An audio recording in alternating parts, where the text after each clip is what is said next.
జాతీయ రహదారిపై ప్రమాదాల అవగాహన జాతీయ రహదారి మహోత్సవాలలో భాగంగా నిజామాబాద్ జిల్లా బోధన్ పట్టణంలోని లయోలా పాఠశాలలో గురువారం రోడ్డు ప్రమాదాలపై విద్యార్థులకు అవగాహన కల్పించారు.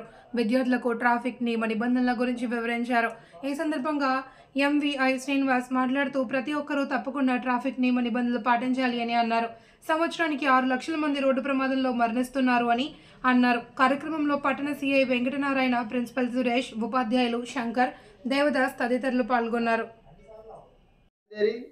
మన యొక్క పని పూర్తి చేసుకొని మళ్ళీ మనం ఇంటికి వచ్చేంత వరకు కూడా హెల్మెట్ పెట్టుకోవడం అనేది కంపల్సరీ. ఉన్నాయా మీ ఇంట్లో హెల్మెట్లు? లేవా? కంపల్సరీగా మీ పేరెంట్స్కి చెప్పాలి. మీ ఫాదర్ కానీ మీ బ్రదర్స్ కానీ ఎవరైనా 2 వీలర్, అందరి ఇంట్లో 2 వీలర్ ఉన్నాయా? లేవా? ఇప్పుడు ప్రతి ఒక్కళ్ళ ఇంట్లో కూడా 2 వీలర్ అనేది సర్వసాధారణం. ఓకేనా? ఒక్కొక్కళ్ళ ఇంట్లో 2 2 వీలర్లు 3 2 వీలర్లు కూడా ఉంటున్నాయి. అర్థమైందా?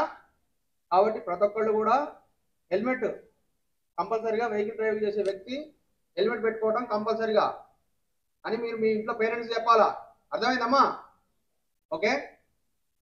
నెక్స్ట్ అప్పుడు కొద్దిగా చూసుకోవాలి. మనం వెహికల్స్ రైట్ లెఫ్ట్ చూసుకొని మనం road దాటాలా.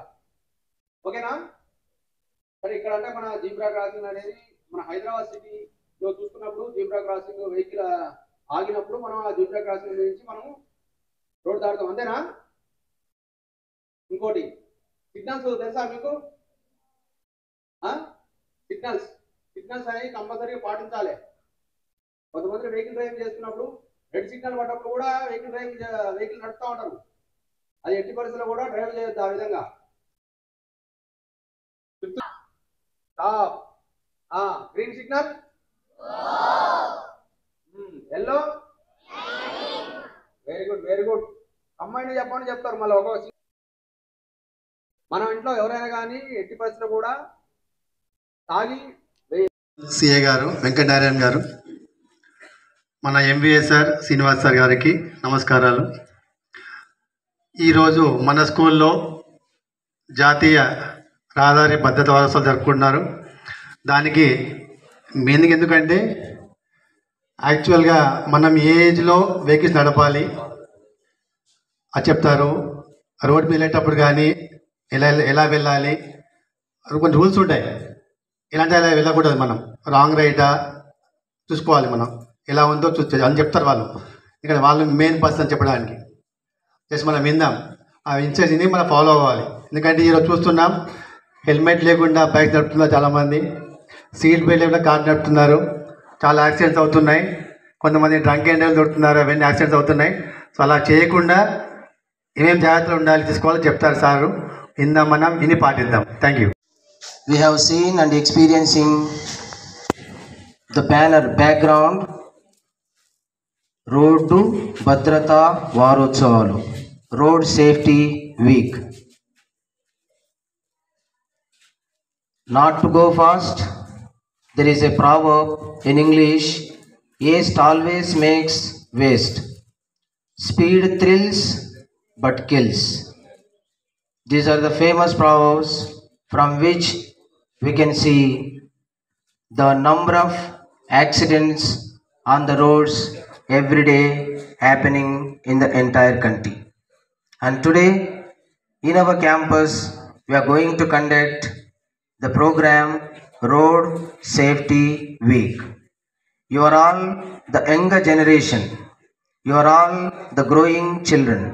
You are all the saplings and the plants.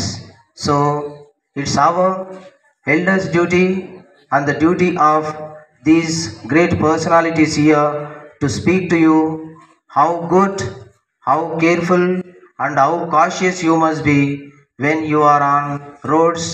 Not only you, along with your parents, relatives or anyone when traveling on the road. We are very fortunate enough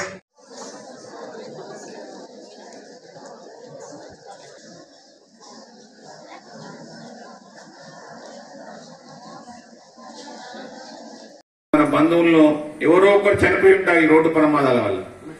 అంటే ఒక హ్యాపీగా మంచి సుఖంగా సాగుతున్న కుటుంబంలో ప్రమాదం అనేది చెప్పేస్తుందా? ప్రమాదం అంటే ఏంటి అసలు?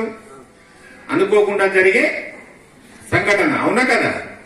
అన్ఎక్స్పెక్టెడ్ గా జరుగుతుంది, కానీ అందులో మన కేర్లెస్నెస్ ఉండొచ్చు. ఇన్ని ప్రమాదాలలో 99% హ్యూమన్ ఎర్రర్ వల్లనే చనిపోతున్నారు. రోడ్ ట్రాన్స్పోర్టేషన్ గురించి చదువుకున్నారు కదా, అవునా కదా? ఎంత ఇంపార్టెన్స్ రోడ్ ట్రాన్స్పోర్టేషన్. ఇప్పుడు మీరు ఇక్కడ యాపిల్ తింటున్నారు, ఇక్కడ మీ ఇంటి పక్కలో పండుతుంది, అది ఎక్కడి నుంచి వస్తుంది? అది కాశ్మీర్ నుంచి వస్తుంది. ఎట్లా వస్తుంది? ఒక లారీ ద్వారా ట్రాన్స్పోర్టేషన్ చేయబడి వీడికి వస్తే మనం తినగలుగుతున్నాం. అంటే మనకు సౌలభ్యం లేని వస్తువులను మనం ఇక్కడ ఆ ట్రాన్స్పోర్టేషన్ వల్ల మనం చేయగలుగుతున్నాం, తినగలుగుతున్నాం, అనుభవించగలుగుతున్నాం. మీకు తెలుసా అసలు ఎన్ని రోడ్డు ప్రమాదాలు జరుగుతున్నాయి, ఎంతమంది చనిపోతున్నారు? చెప్పండి, సంవత్సరానికి మన ఇండియాలో ఎంతమంది చనిపోతుంటారు? ఎవరికైనా చిన్న ఐడియా ఉందా? Just speak out. అందాదా అప్రాక్సిమేట్ గా? అవును, 6 lakhs ప్రమాదాలు మన ఇండియాలో జరుగుతున్నాయి. అంటే ప్రతి సంవత్సరం ఈ రోడ్డు ప్రమాదాల వల్ల 1,50,000 మంది జస్ట్ రోడ్ యాక్సిడెంట్స్, అది బైక్ కావచ్చు, కారు కావచ్చు, లారీ కావచ్చు, బస్సు కావచ్చు, ఓన్లీ రోడ్ యాక్సిడెంట్స్ వల్ల ఎంతమంది చనిపోతున్నారు?